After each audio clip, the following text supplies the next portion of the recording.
डरने से बोलना है, यानी कि किसी का डर खौफ नहीं है कि कोई मुझे ये बोल देगा, क्योंकि वो सच जो बात कह रही है वो हकीकत बयान कर रही है।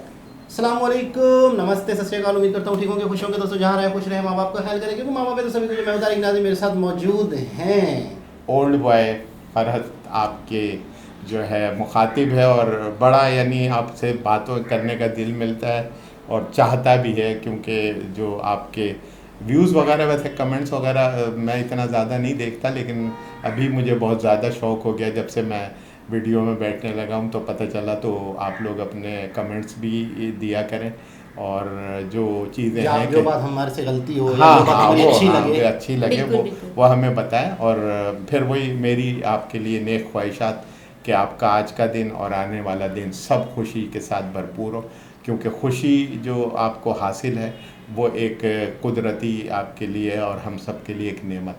और हमारे साथ मौजूद हैं सिमल शेख, आपकी अपनी पुरानी होस्ट, और आप लोग बिल्कुल बहुत अच्छे होंगे, जहाँ होंगे बहुत खुश होंगे। तो चलते हैं वीडियो की तरफ, बिल्कुल फिर गपशप भी करते हैं।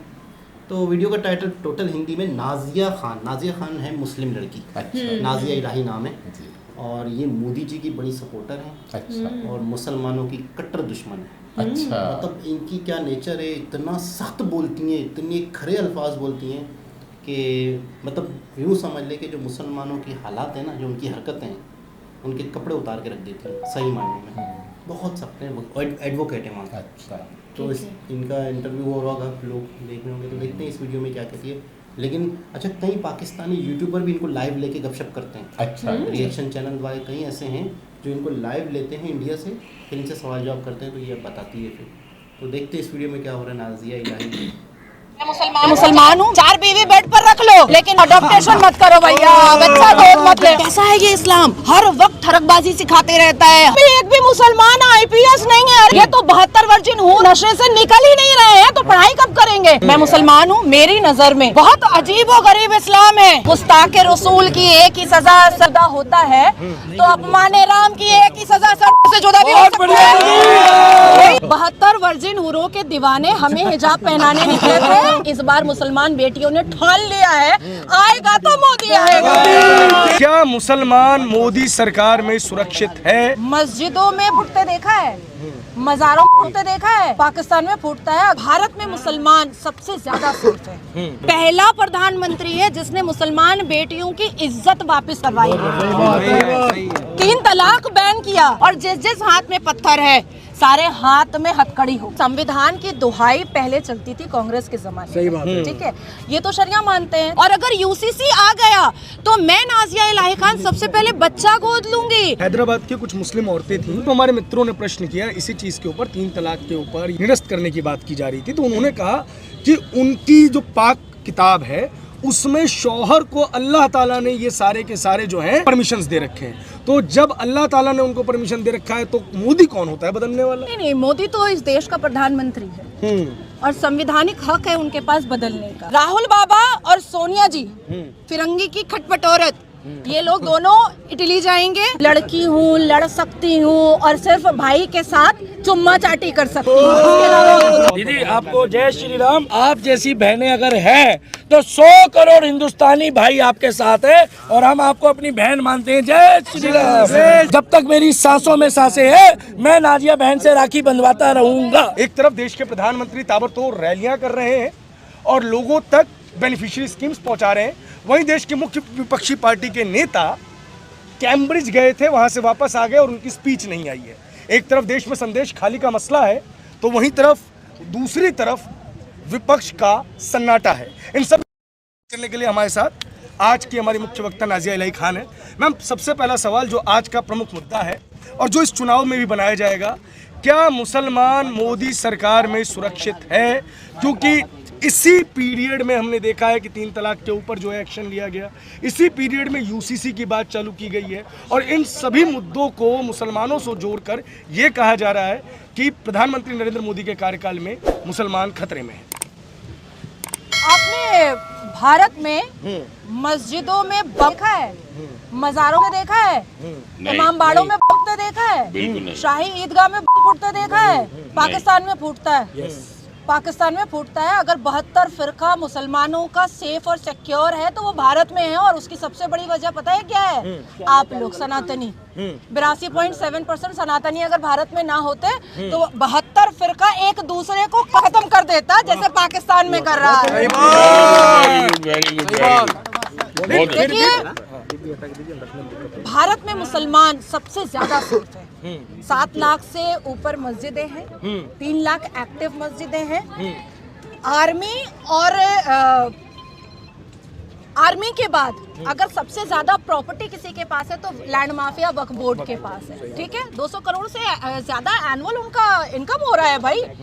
अब आप मुझे बताएं कि मुसलमान में ऐसा कौन व्यक्ति है, आगे 1947 से बताएं कि ऐसा कौन व्यक्ति है जो बड़े पद पर बैठने के बाद मुसलमानों को सिविलाइज्ड करने का, मुसलमानों को एडुकेट करने का सोचा। हमने 5 एडुकेशन मिनिस्टर देखा था 1947 से 1977 तक।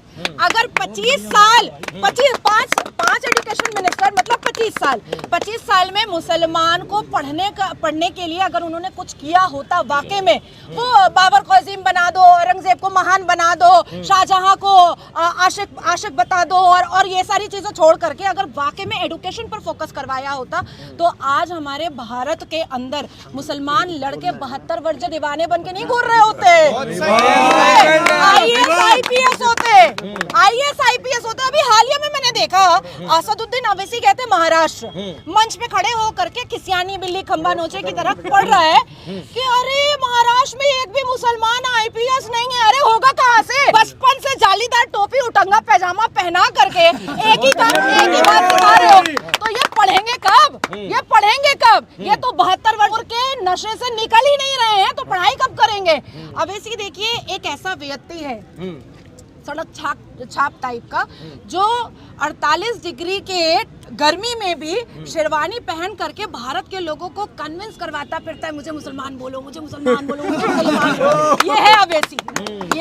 इसके अलावा अवैसी ने कुछ नहीं किया। लेकिन और भी तो बड़े बड़े नेता हैं जो लोकसभा चुनाव में बाहर आएंगे, मसलन आजम खान साहब, मसलन बदरुद्दीन अजमल साहब। आपके बंगाल जहां से आप आते हैं वहां से बड़े बड़े पेशावरी मिनिस्टर्स, वो लोग कहेंगे कि अब देश के मुसलमानों को एक साथ एकजुट होना होगा, वरना इस देश में जो मुसलमानों का कॉन्स्टिट्यूशनल राइट है उसे नरेंद्र मोदी 370 सीट जीतते ही खत्म कर देगा। मोदी 370 सीटें जीतना ही इसलिए चाहता है। आप 370 की बात कर रहे हैं, मैं 411 की बात कर रही हूँ। दूसरी बात कि संविधान की दुहाई पहले चलती थी कांग्रेस के जमाने में। सही बात है। ठीक है, ये तो शरिया मानते हैं, तभी तो शरिया अभी हालिया में गजवाए हिंद का फतवा जारी किया था ना, तो ये तो संविधान मानते नहीं है, ये तो शरिया मानते हैं। तीसरी बात मैं आपको बता देना चाहती हूँ कि देखिए यूसीसी आर्टिकल 44 जब संविधान बना तब से है, ठीक है, और ये जितनी भी कोशिश कर लें, जितना भी नाक रगड़ लें और सबको कहें कि सब जुड़ जाओ, 72 फिरका सब मेरे पास आ जाओ और हम लोग मोदी जी को समझा देंगे, बुझा देंगे, भारत में मुसलमान बेटियां जिनका पॉलिटिक्स से दूर दूर तक कोई नाता नहीं है, वो भी मोदी जी को सपोर्ट करेंगी और उन्हीं को वोट देंगे। इस बार मुसलमान बेटियों ने ठान लिया है, आएगा तो मोदी आएगा। 46 का जिक्र होता है तो साथ में 25 और 26 का भी जिक्र कर देते हैं। कहते हैं कि हमारे को संविधान ने जो ताकतें दी हैं उसको खत्म करने की कोशिश कर रहे हैं। आप कानून की जानकार हैं, आप इस बात पे अपनी क्या राय रखते हैं? नहीं, मैं एक बात पूछना चाहती हूँ आपसे।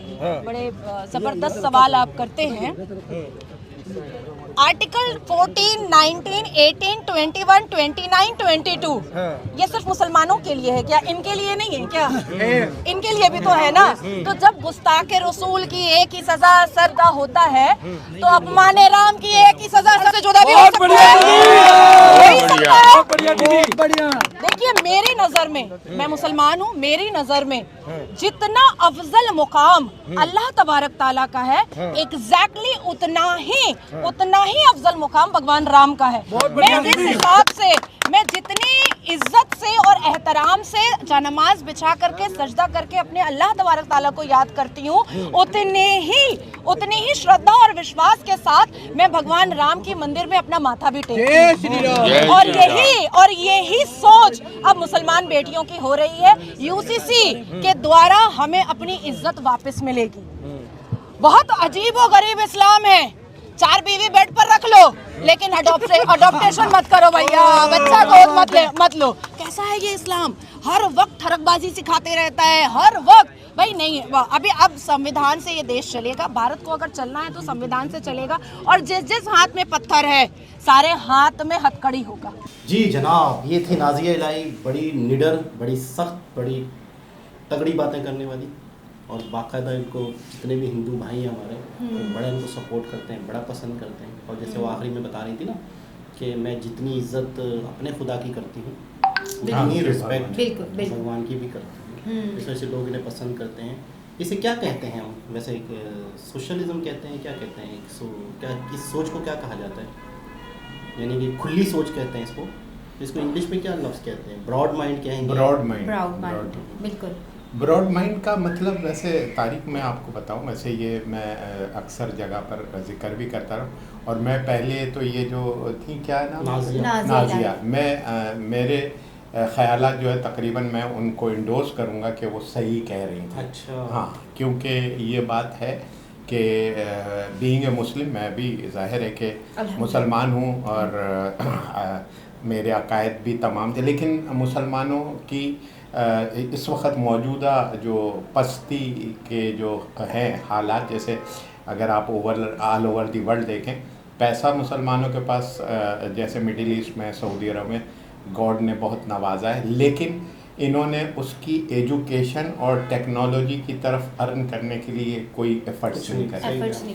तो अब ये कि इसकी मिसाल इंडिया के मुसलमानों का है, तो इसको हम आप ले लें, स्टार्ट से ले लें। सर सैयद अहमद ख़ान ने जिस टाइम पे यूनिवर्सिटी बनाई, तो उन्होंने उन्हें काफिरों का गालियाँ काफिर कह दिया था जब उन्होंने कहा था। तो उन्होंने कहा कि नहीं, आने वाला वक्त ये इंग्लिश का है, और हमें अगर इस दुनिया में कोई मुकाम बनाना है तो फिर हमें जदीद तालीम, और इसीलिए सर सैयद यूनिवर्सिटी जो बनाई, जो आज तक दुनिया में। तो ये बात सही है, ये बात अच्छा। वहाँ भी मैं भी समझ रहा हूँ, जैसे मेरे जहाँ तक नॉलेज है, वहाँ अभी भी मुसलमान जो है एजुकेशन के मामले में ज़्यादा नहीं है इतने आगे। वो बिज़नेस की तरफ जो है वो ज़्यादा जाते हैं। तो वो जैसे तुम कह रहे हो ना कि वो IPS वगैरह जो है, उसकी वजूहत यही है कि उनके सरकमस्टांसेस इतने ज़्यादा वो नहीं है। मेरा मकसद फाइनेंशियली इतने नहीं है। मेरी ओपिनियन है ये, क्योंकि मैं तो खैर नहीं बता सकता, लेकिन भारत मुसलमान वहाँ अच्छी कंडीशन में हैं, और अच्छा उनका सारा सिस्टम है, और उन्हें अक़लियत होने के बावजूद भी उन्हें जो है जो चीज़ें अवेलेबल हैं वो बहुत ज़्यादा मैटर करती हैं, और सारी दुनिया इस बात को देख भी रही है। अब हमारे लोग कहते हैं कि 34 करोड़ मुसलमान वहाँ हैं, पाकिस्तान की आबादी से ज़्यादा। तो मैं अक्सर दिल से कहता हूँ, मैं कहता हूँ अगर वहाँ गड़बड़ होती तो वहाँ पे इतनी सुकून से नहीं रहती। जी बिल्कुल। मतलब 34 करोड़ अगर हिल जाएं, एहतजाज शुरू कर दें, कोई गड़बड़ शुरू कर दें कि हमें नमाज़ पढ़ने नहीं दी जा रही, हमारे साथ ये हो रहा है, तो 34 करोड़ बहुत बड़ी आबादी होती है। इंडिया में अगर अमन है और सुकून है, तो इसका मतलब है उनके साथ अच्छी तरीके से पेश आया जा रहा है। तो आपने क्या देखा नाजिया इलाही को, ऐसी निडर लड़की? मुझे उनकी सबसे ज़्यादा अच्छी बात ये लगी कि टॉकी पावर उनकी बहुत अच्छी है। वो उन्होंने जो बोलना है खुले आम बोलना है, धड़ल्ले से बोलना है, यानी कि किसी का डर खौफ नहीं है कि कोई मुझे ये बोल देगा, क्योंकि वो सच जो बात कह रही है वो हकीकत बयान कर रही है। तो इसलिए वो उन्होंने बिला खौफ अपनी जो बात थी उन्होंने की, और वो करने का जो उनका स्टाइल था वो बहुत अच्छा था। अच्छा, अक्सर लड़कियों की बातें होती हैं, जैसे लड़कियां इंडिया में हैं या इंडियन हमसे पूछते हैं, कमेंट के ज़रिए से पूछते हैं, तो मैं आपसे पूछूंगा कि हमें तो चलो 72 हूरें मिलेंगी, लड़कियों को जन्नत में क्या मिलेगा? ये जवाब दे रही है। वैसे ये बात मैं बताऊं, यानी ये कई जगह पर ये जो है ना, ये अक्सर जो है ना अच्छी, यानी जो नॉलेज वाली औरतें हैं, लेडीज़ हैं या लड़की हैं, वो ये सवाल करती हैं, और ये बात जस्टिफाइड है कि भाई हमें तो यहाँ पे भी नहीं इनाम मिला और वहाँ पे भी नहीं मिलेगा। खुश नसीब तो यही है। अब फटेंगे हम तो किसी खाते में ही नहीं। और दूसरे बहरहाल देखें, बात ये कि इस दुनिया में मज़हब, देखें मज़हब, ये मैं पहले भी एक आध दफ़ा कर चुका हूँ, और ये मेरा ओपिनियन है। देखें, मज़हब आप अपनी सेटिस्फेक्शन के लिए सबसे बड़ा मज़हब ये किसी का दिल ना दुखाएं, किसी का हक ना मारें, और किसी के लिए अच्छा कर सकते हैं तो वो करें। और ये मेरा ख्याल है हर मज़हब में, ये ऐसा नहीं है। वहाँ की जो तालीमात है इंडिया में, वो भी इसी तरह से, हमारे भी बड़े लोगों का अदब करना, ये सारी चीज़ें, बस ये कि हमें डिस्ट्रीब्यूट कर दिया गया, हमारी दिमाग को जो है ना जो है वो डिवाइड कर दिया गया कि एक दूसरे से। अब जैसे यूरोपियन कंट्रीज़ ने अब ये पूरा एक जब बनाया तो उनके हमेशा लड़ने वाले, आपस में लड़ने वाले, वो क्यों एक हो गए। और यहाँ पर भी कई दफ़ा ये मुहिम चली, लेकिन इस मुहिम को किस लिए नहीं चलने के दिया ये। लेकिन ये बात है कि मज़हब को प्रायोरिटी नहीं देना चाहिए, मज़हब अपनी जगह पर है, आपका मज़हब वो भी बिल्कुल सराखों पे, और हमारा मज़हब भी अपनी जगह अल्हम्दुलिल्लाह। तो इसलिए मज़हब को एक चीज़ में नहीं करना चाहिए। और जो वहाँ पर इतने बड़ी तादाद मुसलमानों की और वो रह रही है और वो अच्छे तरीके से ना, तो मैं समझता हूँ कि वो एक सवाल उठता है कि मुसलमानों का इस दुनिया में इनपुट क्या है जी, टेक्नोलॉजी में, साइंस में, मेडिसन में, इलाज में, तरक्की में, एजुकेशन में। इस वक्त जो मुसलमानों की जो हालत है, इस वक्त वो दुनिया में कंट्रीब्यूट क्या कर रहे हैं। अक्सर ये मुसलमानों पे सवाल उठता है, बहुत बड़ी दुनिया की आबादी मुस्लिम है, तो आज वो कर क्या रहे हैं as a human being, as a दुनिया के लिए कर क्या रहे हैं। तो सवाल उठता है कि सिफर आता है कि हम लोग टेक्नोलॉजी यूज़ तो कर रहे हैं। हाँ, मसद हम देखें उसमें बस ये कि वही वाली बात है ना कि हमारी बहुत सी तालीमात ऐसी हैं कि जिसमें अमेंडमेंट की ज़रूरत थी। मकसद ये कि और ये बहुत सी चीज़ें मेरा ख्याल है जो इस वक्त दुनिया में कई कौमों ने तरक्की की, तो उनके जो ख़यालात और वो पुराने थे, उन्होंने अमेंडमेंट करके उसको, जैसे मिसाल के तौर से अब ये दुनिया के अंदर डेमोक्रेसी वाली सिचुएशन है। जैसे शहंशाहियत थी कि यूके में, उन्होंने शहंशाहियत बरकरार रखी, लेकिन डेमोक्रेसी को आगे करके अपने आप को एक अलामती निशान के तौर से है, और वो चल रहा है मामला। और हमारे यहाँ जो है ना, वो ऐसा सिस्टम नहीं है, हम लोग होते हुए भी हाँ नहीं है, क्योंकि हमारे यहाँ तालीमात को जो एक हमारे यहाँ जो मुल्लाइज़्म है ना, जो जिसे कहते हैं कि वो लोगों ने अपना एक सिस्टम को बनाया हुआ, और उस सिस्टम की वजह से हमारी सोचों को पकड़ के रखा हुआ, उसको आगे नहीं बढ़ने। अच्छा, ये सही कब होता पता है?